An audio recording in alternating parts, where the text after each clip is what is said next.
Hi everyone! Magandang araw po para sa ating lahat.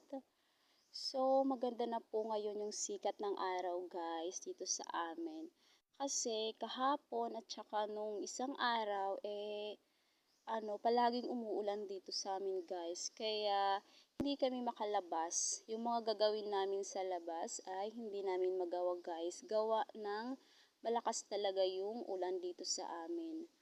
2 days na malakas yung ulan dito sa amin guys. So ngayon, we are blessed kasi sumikat na po yung araw.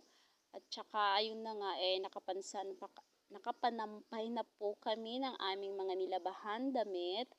At saka yung daanan medyo tuyo na po. So, tingnan nyo naman, tuyo na yung mga daanan.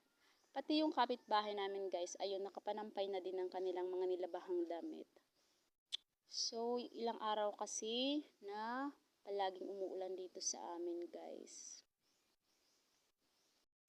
So, ngayong araw na ito guys, ay i-check natin yung aking halaman na money maker o mas kilala po sa tawag na money tree. So, i-check natin guys kung alin yung mas madaming bulaklak niya ngayon. Ngayong buwan na to guys. Kung yellow ba o yung pula. Kasi guys, yung halaman na ito ay hindi lang po basta-basta. May mga kasabihan po ito. At saka yung bulaklak nila guys ay mayroong mga ibig sabihin. So ngayong araw na ito guys ay i-check natin kung alin ba yung mas maraming bulaklak ng ating money tree. Kung yellow ba or yung pula. So, check natin guys. So, kung makikita nyo guys, dalawa lang yung bulaklak niyang yellow. So, ayan. So, mas madami talaga guys yung bulaklak niyang pula. So, ayan. Ikutin nga natin sa likod guys. So, yung pula, yung mas marami niyang bulaklak guys. Ayan.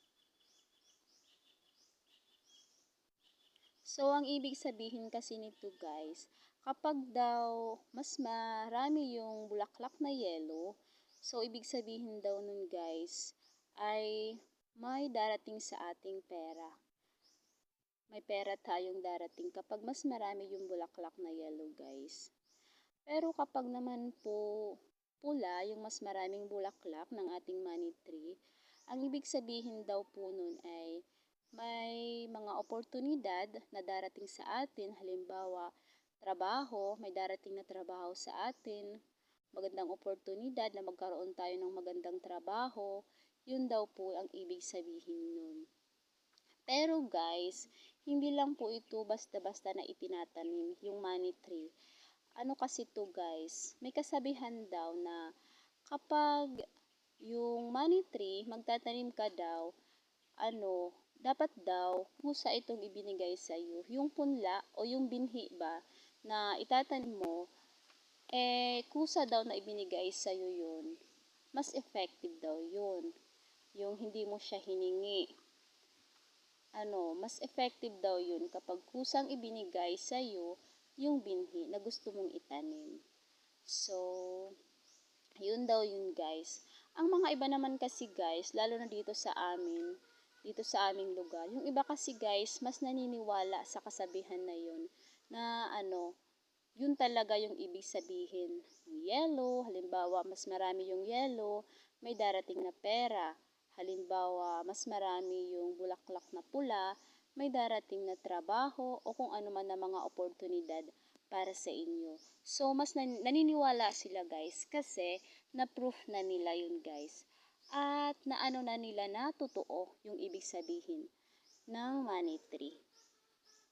So, mas karamihan kasi dito sa amin guys, sa aming lugar ay naniniwala sa